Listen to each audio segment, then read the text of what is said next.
Welcome to GeorgeWay Math TV. Okay, so I'm asked to subtract these decimals right here. And I learned this how I do it. I have to put it in this form. So 28.9. So I'm going to put 28.9. And I got to make sure this decimal point is in line with this decimal point right there. So let's see right here. So 25 point, it is in line with that decimal point. 0.6. And I'm subtracting, right? So subtract right here. And then let's see what I'm going to get. So I have 9 minus 6 is 3. I bring down my decimal point.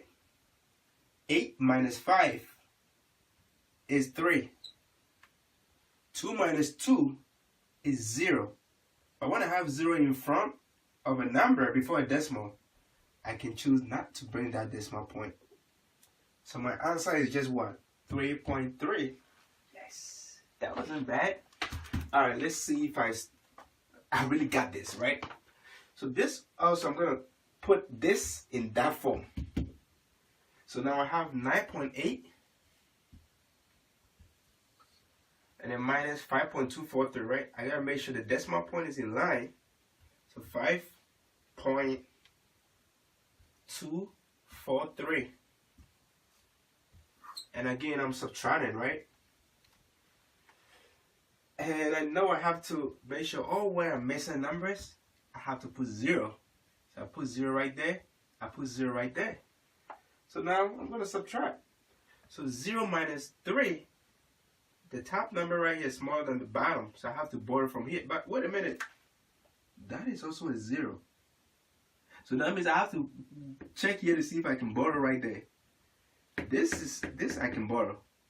So if I borrow from here, this is going to go down by 1. So the 8 is now going to be a 7. So if I borrow from here to there, I'm going to add 10 to that. So 10 plus 0 is 10. But this is where I should start from. And that is also less. So I have to borrow from here.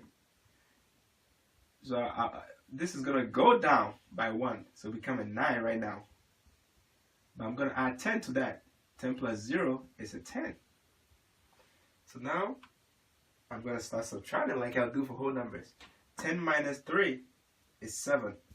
10 minus 4 is 6. 7 minus 2 is 5. And then I'll bring down my decimal point like that. And then 9 minus 5 is 4. And that's it. That wasn't bad. So whenever I'm given that, just put it in this form. Decimal point has to be in line. Where I'm missing numbers like these right here, put in zeros.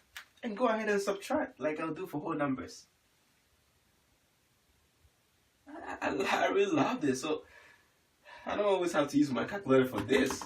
I can do it.